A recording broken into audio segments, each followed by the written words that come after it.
Hi, everybody. This is Jose Palomino with another episode of Business Growth on Purpose.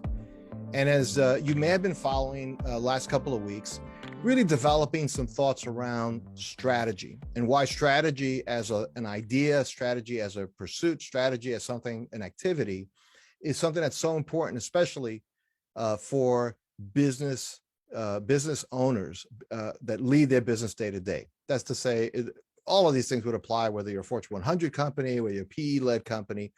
But if you're the everyday owner, CEO, these things are especially important to you. So 2 episodes ago, we talked a little bit about kind of the frameworks that are out there around strategy and why a lot of them don't feel that relevant to smaller businesses, but they are, but you got to dig in a little bit. So that's a really good episode to kind of review. And last week we talked about just what are the reasons why strategy is important, even if you think everything's kind of hunky-dory, everything feels fine. And today I just want to explore at a high level, and then in the subsequent weeks we'll take each one and go deeper into it. But at a high level, just what are rather the key questions you can ask to establish your strategy. So we said before that strategy is really coming up with, developing, thinking through the decisions you need to make around people, processes, and resources so that you can accomplish your big goals. So that's the big idea, right? So we're going to start just overview, hit you with 5 questions. So if you jot this down, think it back, these are 5 questions that you start asking yourself and your leadership team these questions. They really will start gelling into a view, a vision of where you need to take your business. At the end of last week, I used the metaphor of a sailboat in the middle of the ocean, needing to know where it's going and then what it has to do on the boat to get there, right? If you're the captain of the boat, to use that metaphor, that's really what strategy is, how we're going to get to where we're going. And it's big picture, not necessarily all the little tactics. So there's a lot of metaphorical references we can make there, but just the idea is direction, when we'd like to arrive, what condition we would like to be in when we get there. Those are things that you really want to ponder when you think through your strategy. So here are the 5 questions, right? So the first is, what key measurable objectives will you track, goal for, and forecast? Let me say that again. Key measurable objectives, things that you can measure, that you can know you've accomplished, that you can track. So it's not just, you're not sure where you are relative to that goal until maybe the end of a long period of time. That's not so good. That's not a measurable objective, but something that you can actually track over time. And if you can track it over time, you can actually set goals for it. So where you want to be, that's really important. And so if you can track it, that's kind of a rearward view, how we've gotten there, where we want to go, right? So think about that as bookends, right? So on the one end is history, on the other hand is kind of destination, but forecast. So what are those measurable objectives that if I know where we've been and I know where I'm going, I have a pretty good idea of, based on more recent history, how well I'm doing against that goal. The obvious example, and I'll go into it next week in much more detail, but the obvious example is revenue. What have I done in revenue historically? What would I like to get to? How big a company I want to have? And we can talk all about quality of revenue and revenue impact, and we'll talk about that next week in much more detail.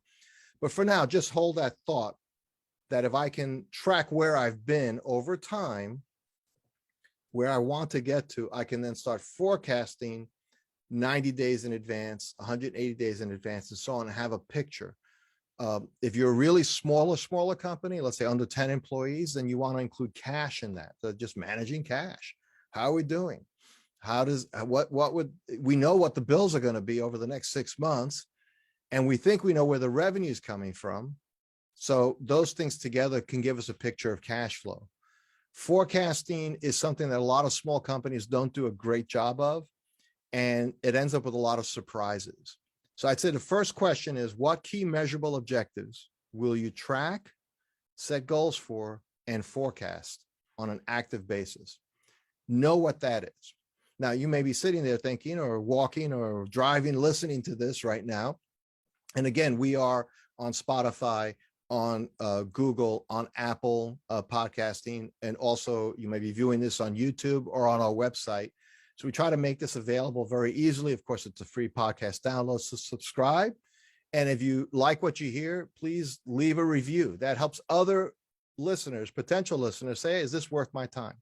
So again, our focus at Business Growth on Purpose is really aimed primarily on the owner, leader of a B2B small to mid-market company. That's typically, but again, the principles are big principles that would apply whether you're very like a startup or whether you are running a large corporation. We have listeners across that whole spectrum. But the persona we aim to serve primarily is, as I mentioned, that audience. And if that's you, then really listen closely to this. So the idea of what key measurable objectives, things you want to accomplish that you're going to track, goal, and forecast for, it's important that you not have too many. I've seen people put dashboards together with 40 KPIs, and it's too many KPIs. You can't keep them in your head. They don't become emotionally invested by everybody on your team because it's something that you have to refer to the guidebook or the dashboard to see it. So we'll look at just a few metrics. And again, we'll go into that next week in more detail. But this is key. That's your North Star. That's your destination. That's the safe harbor, whatever you want to do. If you're using a sailing metaphor, that's what you're aiming for. And so we want to help you get there. The next big question, and this is really one of the most, I guess I would call it the ultimate lever that helps determine whether you'll be successful at reaching those measurable objectives or not, is answering this question. What customer, which is generally seen as a type of business, type of industry, and so on. However, there's lots of ways to define customer. And decision maker, okay, what customer and decision maker is ideally matched to your distinct value. So boy, there's a lot of important things in those words. It's a hopefully a pithy sentence, but it's really important that you unpack it a bit. And this is not something you can just do back of the envelope in 5 minutes. I think you have to give it some thought. So what customer and decision maker is ideally matched to what? To your company? No, that's too broad. To your distinct value, to what you do best. So that may not even be your biggest customer or even your biggest category customer, but there may be a group of customers that you say, wow, I wish these were the majority of my customers. I wish this was the one I could clone. That's what you want. So that's what you're answering. Again, we're going to take each of these and unpack them in much more detail in subsequent weeks on this show. But just want you to listen carefully to that question. What customer and decision maker is ideally matched to your distinct value? Which brings us to the next thought. How do you uniquely solve your target customers' important challenges? Right? So do you solve an important challenge for your customer? Something that matters to them. Is that what your solution deals with? Well, we sell the widgets they order from us. Yeah, but what are those widgets for? Do you know? Do you understand? Why did he keep buying from you? Is it because you do something differently? Your distinct value is your faster turnaround time, more variety, or maybe you customize the way you deliver the packages so there's less handling costs on their end when they receive stuff from you compared to, let's say, your competitors.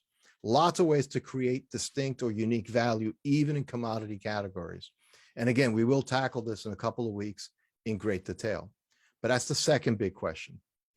Actually, that's the third big question. First one is what key measurable objectives will you track, goal, and forecast? Second is what customer and decision maker is ideally matched to your distinct value. Third is how do you uniquely solve your target customers' important challenges?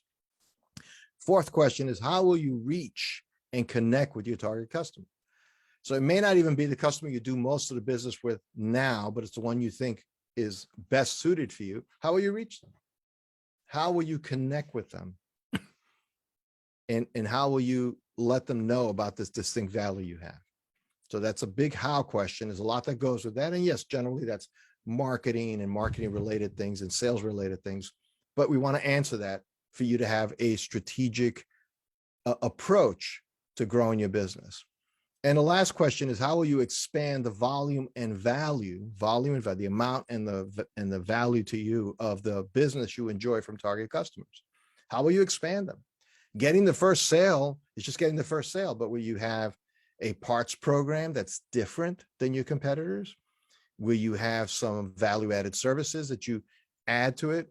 Or as a friend of mine, Ed Wallace, who heads up a relational capital group, and he's part of an organization called Achieve Next, he recently told me, he says, instead of adding value, what's the first value? Value first, which I think is a great way to look at it. It's always about creating value for your customers, but how much more value can you create?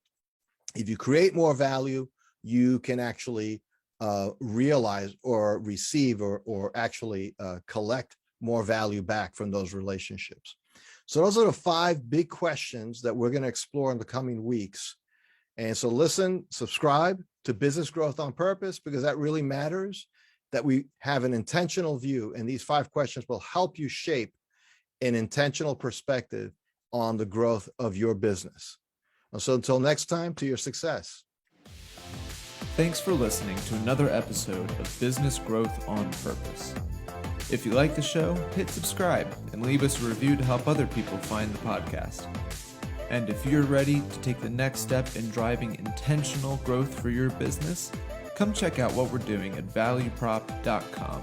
We've developed industry-leading programs and systems to help B2B owners take control of their growth.